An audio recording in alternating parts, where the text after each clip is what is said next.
මේ පාරවත් ඉරානය විසින් ඇමරිකා විශ්වාස කරයිද? ඇයි මං එහෙම අහන්නේ?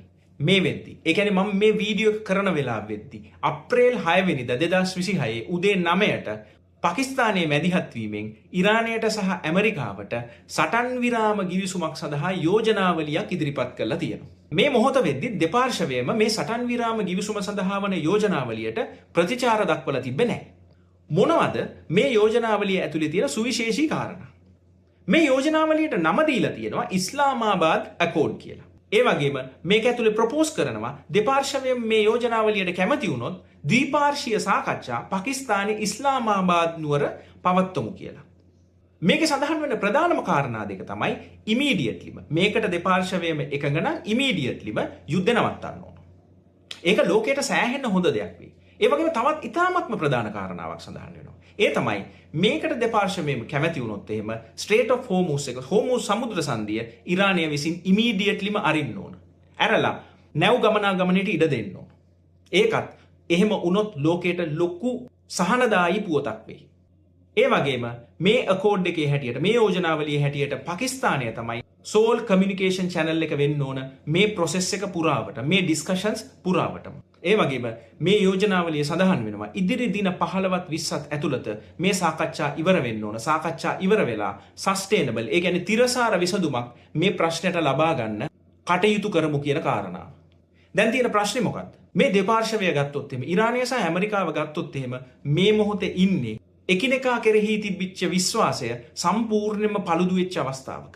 ගිය සතියේ ජාත්‍යන්තර මාධ්‍ය වාර්තා කරා 45 day ceasefire එකට එහෙම නැත්නම් සටන් විරාම ගිවිසුමකට මේ දෙපාර්ශවය සාකච්ඡා කරමින් ඉන්නේ කියලා. හැබැයි ඉරානයේ පාර්ශවයෙන් මොකද කිව්වේ? ඉරානයේ පාර්ශවයෙන් කිව්වේ ඒගොල්ලා 45 days ceasefire එකට එහෙම නැත්නම් සටන් විරාම ගිවිසුමකට කිසිසේත්ම එළඹෙන්න කැමති නැහැ කියන කාරණාව.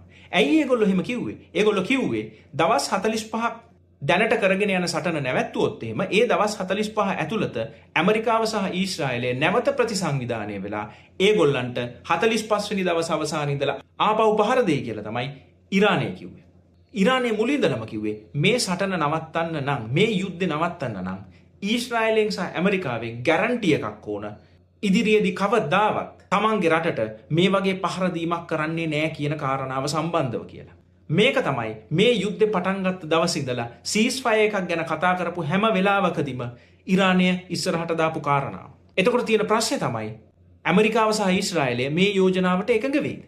ඉරානය හැම තිස්සෙම කිව්වේ මේ දවස් 36 පුරාවටම ඒගොල්ලෝ හැම තිස්සෙම කිව්වේ ඇමරිකාව සහ ඊශ්‍රායලය කීයටම ඉරානය මේ යෝජනාවට ප්‍රධාන යෝජනාවට එකඟ වෙන්නේ නැහැ.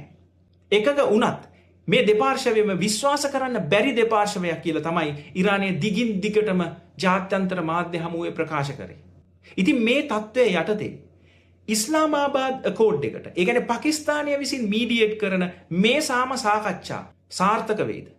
ඔබ මොකද හිතන්නේ? ඉරානය විසින් පාකිස්තානය විසින් යෝජනා කරන යෝජනාවලියට එකඟ වෙන්න ඕනද? මොකද ඒක එන්නේ ඇමරිකාව පැත්තෙන් නෙවෙයි. මේක එන්නේ මීඩියේටර් කෙනෙක්ගේ පැත්තෙන්. කලින් ආපු හැම යෝජනාවක්ම ඇවිල්ලා තියෙන්නේ ඇමරිකාව පැත්තෙන්. නමුත් මේක එන්නේ පාකිස්තානයේ පැත්තෙන්. පාකිස්තානය කියන්නේ මුස්ලිම් රටක්. එතකොට ඉරානය කියන්නේත් මුස්ලිම් රටක්. ඔබ හිතනවද පාකිස්තානය බිලීව් කරලා ඉරානය යුද්ධය නවත්තන්න එකඟ වෙන්න ඕන කියලා? ceasefire එකට එකඟ වෙන්න ඕන කියලා. එකඟ වෙලා immediatelyම Strait of Hormuz එක අරින්න ඕන කියලා. මොකද ඔබ හිතන්නේ? කමෙන්ට් කරන්න.